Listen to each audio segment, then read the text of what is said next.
Retratos feministas. Bueno, y la semana pasada les contaba que íbamos a tener en esta nueva temporada unas secciones nuevas, y una de ellas es esta, Retratos feministas, que la vamos a hacer con Ana Moruno Rodríguez. Ella es licenciada en Historia del Arte y hoy vamos a hablar del sufragio universal femenino en España. Bienvenida, Ana. Bien hallada. Cuéntanos un poquito de qué va a ir esta sección, ¿cómo la has enfocado tú?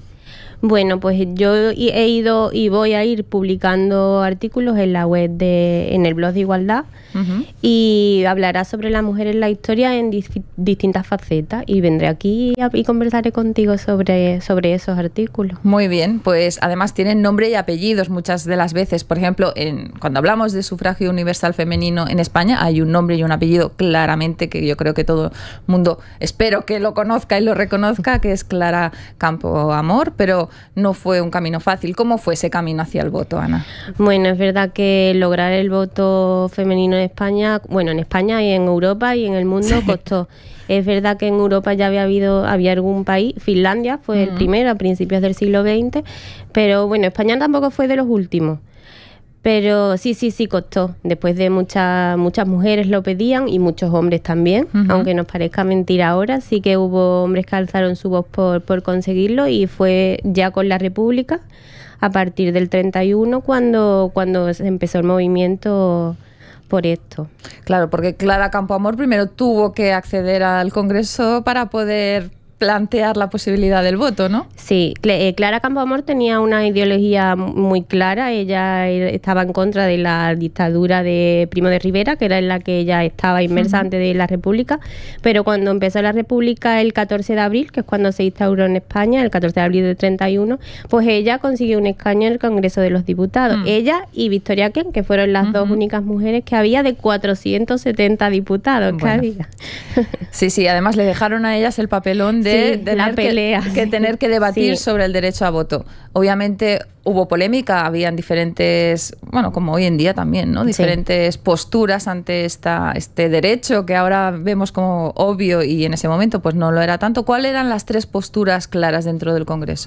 Bueno, es verdad que las disputas siempre son sanas, y sobre todo si son en el Congreso, ¿no? Había quien no quería el voto femenino, una minoría también, es verdad.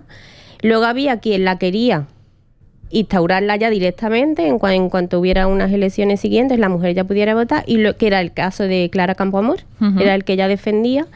Y luego había diputados y diputadas, en el caso de Victoria Kent, que ella defendía que la mujer tendría que tener el derecho al voto, pero que se debía prorrogar un poquito, que no fuera directamente en las siguientes elecciones, sino que esperaran un poco, sobre todo para que la ciudadanía se hiciera a la República. Temían que volvieran a otro sistema. Claro, tenían miedo de que a lo mejor los hombres condicionaran el voto de sus mujeres, básicamente, los ¿no? hombres, los párrocos, claro. La parte más conservadora de la ciudadanía. Y además el tema de la edad también estaba ahí en conflicto, ¿no? Fueron las dos cosas en las que había disputa, porque parecía bastante claro que el voto podía salir a favor, ¿no? Pero había dos cosas en las que ellos discutían, ellos y ellas dos.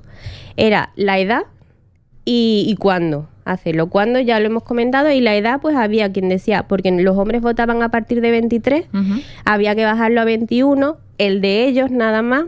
Luego había quien decía que había que hacerlo a los 23, ambos géneros, y luego había quien, con algunos que decían que no, que mínimo a los 45 podrían votar ellas. Porque entendíamos que hasta los 45 no tenían criterio. Hasta los 45 las mujeres tenían un vaivén de emociones, sentimientos y casi demencia. Qué terrible. Sí. Pero luego, a la hora del voto en el Congreso, también hubo anécdotas. Primero, enfrentaron a las dos mujeres. O sea, los partidos políticos dejaron en manos de las mujeres que dicen, bueno, peleense ustedes y luego ya veremos si votamos, ¿no? Sí. Así fue como ellos aprovecharon. Y es verdad que aunque fue una disputa fuerte. Es cierto que ninguna de las dos sabían las dos que ellas querían lo mismo. Lo único que tenían que hacer es lo del tiempo, cuándo hacerlo. Pero por lo demás, pero bueno, sí es verdad que ellos vieron ahí pues una pelea de gallos prácticamente. Sí, total. Pero no, al final hubo ya en la última réplica que Clara Campoamor sentó la sentencia, ya Victoria Kent no quiso réplica. A mí lo que me ha llamado la atención siempre es que cuando fue el momento de ir a votar, ¿qué pasó? Se fueron un montón de hombres del hemiciclo. De los 470 diputados, 188 se quitaron de en medio. Pues se levantaron y se fueron. Se fueron, unos se fueron y otros no votaron. Bueno, esta escena la hemos vivido también hace poco, ¿no? De diputados levantándose y marchándose del hemiciclo. Sí, cada vez queda menos. Es una cosa curiosa, ¿no? Pero casi 200. Casi 200. Diputados se levantaron y dijeron, bueno, yo no voto ni a favor ni en contra. Yo no quiero saber nada de no tengo problemas, tema. No sabemos muy bien por qué realmente, ¿no? Habría de todo, pero... abandonaron. Así fue. Claro. ¿Y cuándo es el primer día que pueden ejercer el voto? Porque digamos que ganó. Sí, el 1 de octubre del 31 se votó a favor de que las mujeres y hombres a partir de 23 años podían votar en las siguientes elecciones. Y esto ocurrió el 23 de abril, un día del libro, un día muy bonito. Sí, la verdad. El 23 de abril del 31 fueron elecciones municipales. Y hubo unas colas. Yo invito a todas las personas que nos estén escuchando que busquen en la hemeroteca, porque hay unos titulares y unas imágenes que son de verdad dignas de ver. Muy bien.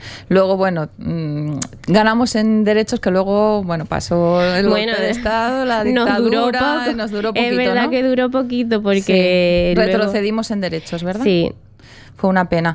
Bueno, Ana, muchísimas gracias por esta nueva sección tan interesante, nada, ¿verdad? A ti, yo encantada. Te tendremos cada mes con un tip y con un mensaje y con un nombre y un apellido en cada uno de los temas, siempre que sea posible, siempre que los conozcamos. Ya sabemos que muchas mujeres han sido invisibilizadas y si desde aquí podemos contribuir a visibilizarlas, pues mucho mejor. Ana, pues te espero. Pues gracias, aquí estaré. A ti.